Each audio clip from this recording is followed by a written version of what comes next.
To make our burlap owl, you'll have all these supplies in your kit: a square of burlap, a needle, some thread, a few buttons for the eyes, and a couple of talons cut out of felt.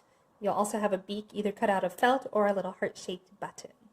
To get started, take your thread and measure it so it's twice as long as one of your arms. Cut it off of your ball of thread.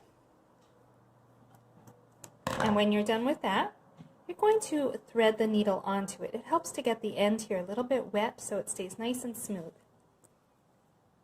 You can dip it in a glass of water or stick it in your mouth if you need to. Flatten it out a little bit and slide your needle onto it. Once that's on there, tie together the two loose ends of your thread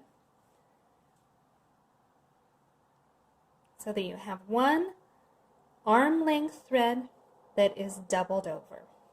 Now to start stitching, what we're going to end up doing is folding in 3 of the corners to make the owl's body. And we're going to stitch this line right here, this line right here, and also stitch these 2 parts down. These are the wings folded in, and this will be the owl's face.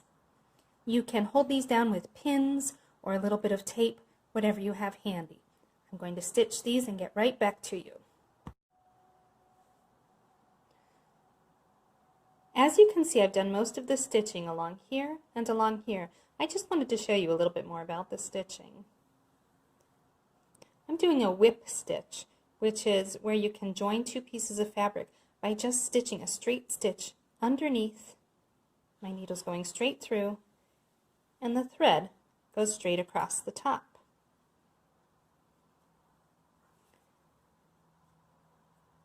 It's a very simple stitch and doesn't take too much practice to get pretty good at it. And it'll be very sufficient for our little owls here.